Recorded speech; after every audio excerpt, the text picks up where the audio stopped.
What's up, y'all? We just got the latest 3 episodes of your friendly neighborhood Spider-Man. Hey, yo, look, I hate to say it, man, because I'm not the biggest fan of the animation, but this series was pretty damn good, man. I want to say this wrapped up the season 1, and it has been signed for 2 more seasons.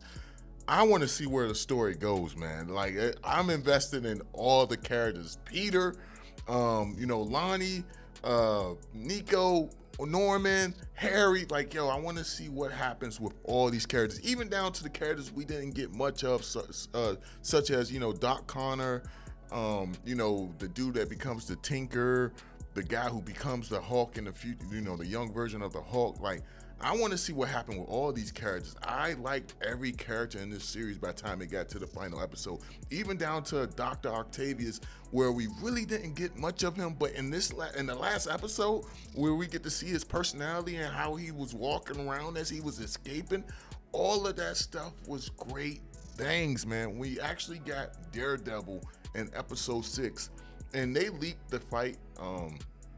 That fight between Spider-Man and Daredevil yesterday, so I did see it. I just didn't do a video on it.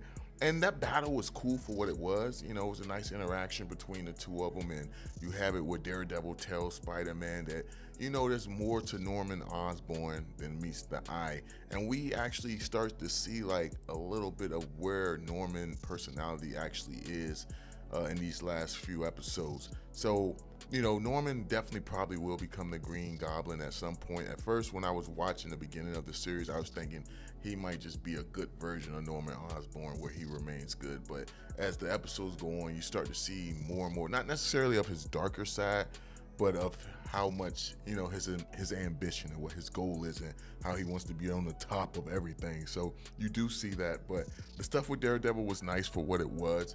But what really stole this series for me was episode 7. Oh my gosh, as you see on the screen right here, episode 7, Spider-Man versus the Scorpion. This fight was intense. I was on the edge of my seats like, yo, damn, like, what's about to happen? And yo, Scorpion did the damn thing. They did not disappoint with him, the way he was going in on this battle. And I will say, throughout this whole series, we seen Spider-Man like kind of, lose the upper hand in battles, but we never really seen him struggle. But in this episode, man, this dude got demolished by the Scorpion, man. Like, this dude was having PTSD from it. Like where you have this dude just on top of Spider-Man, just beating the crap out of him. Messed up the monitor. He can barely see. Like, this battle was brutal, man. It was brutal. Like, the way he had, like, look at him on the screen right here. Like, he beat the dog shit out of Spider-Man. It was insane. Look at the costume, look at the eyes, and like, he's not holding back. He sees that, he can't see Peter's whole face, but he can see enough of his face to know that he's a young kid, yet he continued to beat this guy down. And you see that Norman was so focused on learning the location of Octavius, he wasn't even paying attention and giving Peter advice in this battle. You had it where Peter was constantly calling on him. And that's why I say this version of Peter, I really like, on the strength that despite Norman not being there to help him out because he took off the mic because he was so excited. I mean, you guys seen the episode. He still blames himself for the situation. He doesn't consider Norman as failing him or failing to be there to give him advice. No, he sees himself as the reason all this bad stuff happened. So I really like this Peter. Man, this episode 7 was just crazy. And then we get into episode 8, where you see the choices Lonnie made. He pretty much chose the 110 gang. He chose to be with them, and you have it where the 110 gang is trying to get equipment from Otto Octavius to try to be on par with the Scorpion. You also have it where we see Iron Man in episode 8 as well. He helps capture Dr. Octavius, and I don't know, Dr. Octavius' whole escape was just hilarious, man. I like it, the way he was just acting all nonchalant as these agents were getting taken out by his devices. We also see the tentacles. He doesn't actually wear them, but they're like installed in his building, and it was beating up the the officers. I really like that part of the show as well. But just seeing how Peter he was on the verge of quitting. He was on the verge of not becoming Spider-Man, like giving up on being Spider-Man. There's even a moment where he's talking to Norman Osborn, and I was about to get really mad because I thought Norman Osborn was going to say, with great power comes great responsibility. And I was like, yo, they better not make him say this, because you have it where Aunt May says, like, Peter, you need to find someone. I mean, not find someone, but I wish there was someone great to talk to you, such as Uncle Ben. She was wishing that for her, for her nephew. And you have it where Norman Osborn is talking to him. Peter goes to Norman Osborn and he's talking to him. And he says the line, well, part of the line. He says, with great power comes great respect. And that right there lets you know the difference between Norman Osborn and, Ben Parker.